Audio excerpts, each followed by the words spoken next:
गीता के चौथे अध्याय में 38 10 प्रकार की भगवत गीता कही गई है। डिटैच नहीं होते हैं, जो इतनी मुश्किल बातें हैं। बोलना आसान है। भगवत गीता में जो लिखा हुआ है वो हमें क्या सिखा रहा है और कैसे उसको पढ़ के हम अपनी चीज़ों में बदलाव ला सकते हैं अपनी ज़िंदगी में।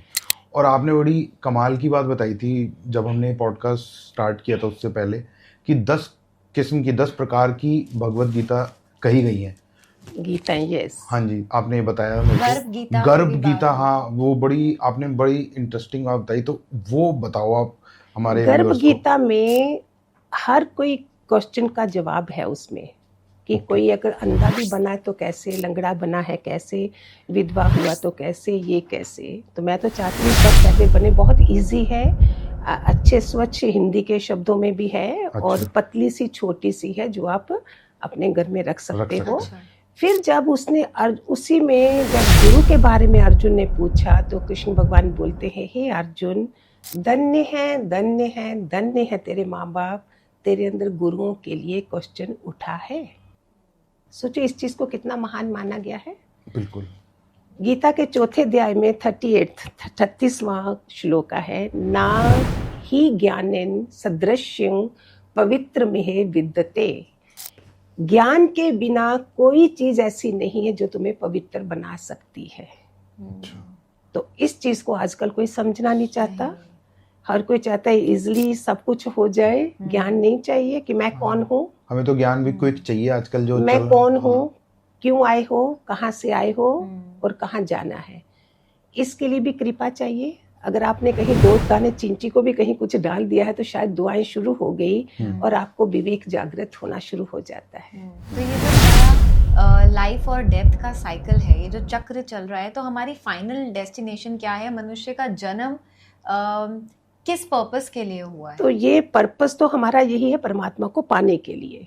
पर्पस वही होता है, लेकिन बीच में बेचारे इतने अनधिकारी होते हैं कि उनको कैसे कोई बैठेगा भी, इतना बोरिंग लगता है। आत्मा को देखा नहीं है। बिल्कुल। शरीर का ही, सपने भी शरीर के, सब कुछ इसके हैं। तो उसको इंटरेस्टिंग बना देते हैं विद दृष्टांत के साथ, स्टोरीज के साथ। Otherwise it is a overnight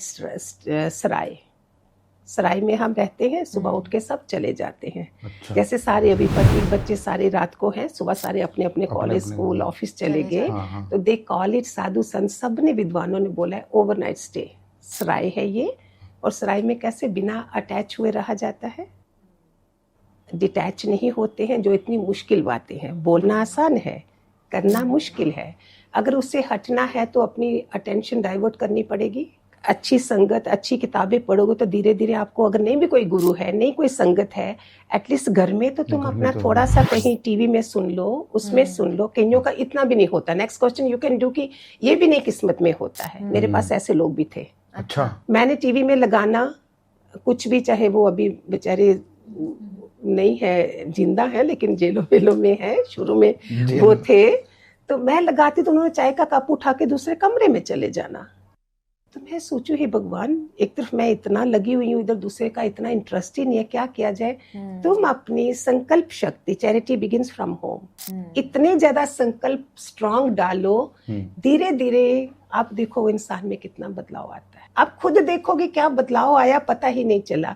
2 minute के लिए भी आप नेगेटिव ऊर्जा से भरे हो, आप बाहर से आए हो, आप खाली 2 मिनट शांत होके ओम ही चैंट कर लो, जाके ओम नमः शिवाय बोल लो, आपका जो नेगेटिव पोर्शन है इमीडिएट भाग जाएगा। असुरी शक्तियां रहती ही नहीं है हमारे पास।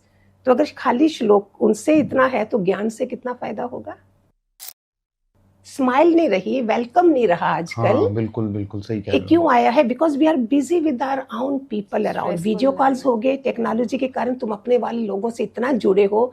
मैं तो बोलती हूँ भगवान ने खिलौना फेंका है तुम्हारे आगे, खिलौने से खेलते रहो, मेरी तरफ मत आओ। But we are enough lucky, जो हम लोग सारे, मेरे पास यंग लड़कियां भी हैं, इतनी बड़ी बड़ी प्रोफेसर वगैरह हैं, शादी नहीं करी है इन लोगों ने, पूरा मेरे को टाइम दे रही है। ये कलयुग में कैसे बच्चे हैं बताओ जरा। इतने लोगों से कनेक्टेड हैं पर अपने आप से डिस्कनेक्ट हो गए।